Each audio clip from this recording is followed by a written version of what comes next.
In 1966, Mao, at the age of 73, took a well-publicized swim in the river Yangtze. For several years, he'd watched with dismay as China's new leadership undid his revolution. Now it was time to return to the political fray. The swim was his way of saying, "Look, I'm back."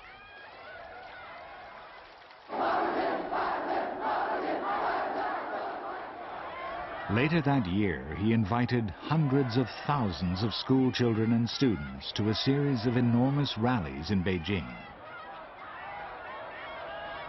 He'd calculated the young remembered nothing about the famine, and that for them, he was still a national hero. People had this passion for Mao. They really did get emotional. They thought he was perfect. My classmates would go to these rallies, and they would go and stand for hours, just waiting for the moment when Chairman Mao would come out and wave, and he was godlike.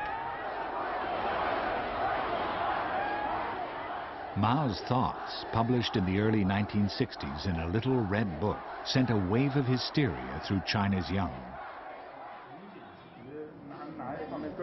There were broadcasts and newspapers every day promoting Mao and the Communist Party. We looked upon him as the savior of the Chinese. His image was everywhere in our lives. His slogans were everywhere. Anyone who had a chance to shake his hand would not wash their hands.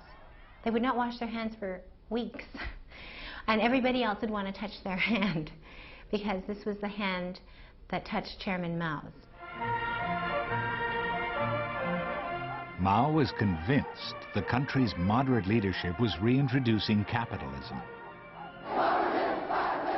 With a total disregard for the normal process of political change, he urged the students to root out what he called capitalist roaders, by which he meant his political opponents. China was gripped by what became known as the Great Proletarian Cultural Revolution.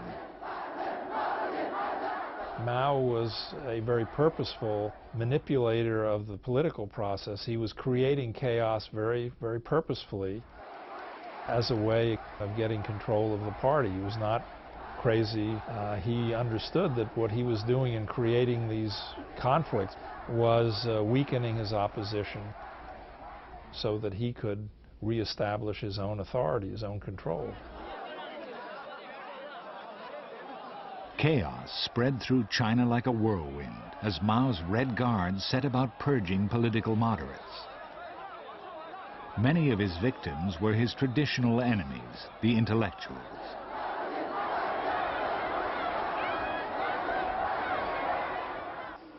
Chen Yizi dared to write a letter to Mao calling for more democracy.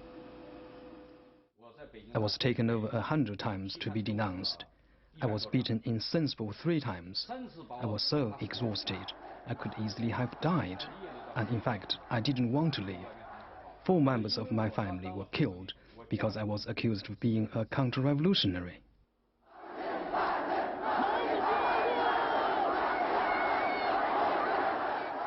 Families were destroyed.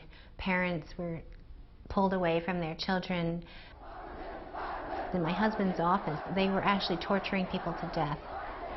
They would wrap them in a quilt and beat them to death. And then they would throw their bodies out the windows and call it suicide. Mao was back in command.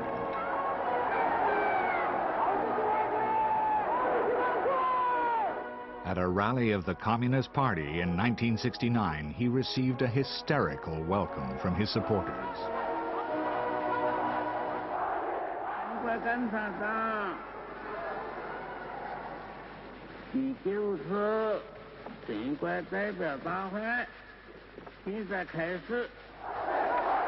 He had no qualms about exploiting his new popularity. As Red Guards swept through the country, he shamelessly indulged his old appetite for young women. You had to think of Mao as this rock singer multiplied by a factor of 10. You touch him, it's like, you know, you will never be the same again. young women would want to be with him or serve him in any way. Two of my classmates would go and entertain him. And they would go secretly, we didn't know, and they would go and stay in the Central Committee headquarters and go and entertain him. So that was not a problem for him to get young girls to sleep with him. By the end of the 1960s, over 1 million people had been killed or imprisoned by the Red Guards. Mao's opponents had been hounded out of power. Even he now realized it was time to restore order. The Red Guards were disbanded. Many were sent to cool off in the country. After years of chaos in China, Mao now sought to break the country's isolation in the world. It would be his last major initiative. In a characteristically audacious move, he turned to his arch-enemy, the United States, and in 1972 invited the U.S. President Richard Nixon to Beijing for a landmark meeting. It was the first dialogue between the two countries for nearly 3 decades. Mao enjoyed Nixon's company, though the American delegation had difficulty making sense of what he said.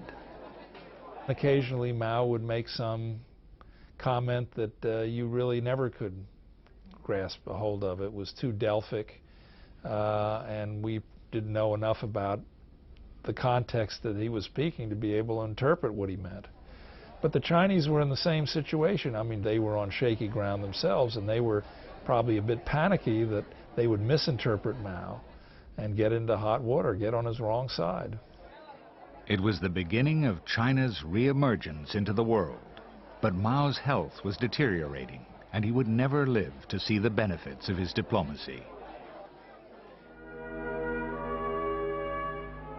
On September 18, 1976, he died at the age of 83.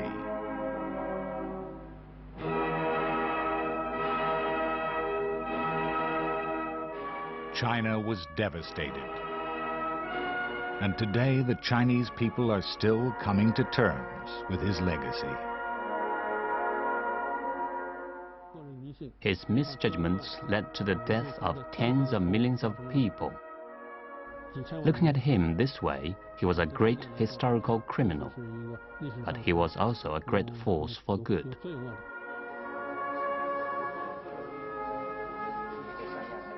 There were two sides to Mao's character. Without him, the revolution would not have been possible. But he was also devious and scheming. He was both a monster and a genius.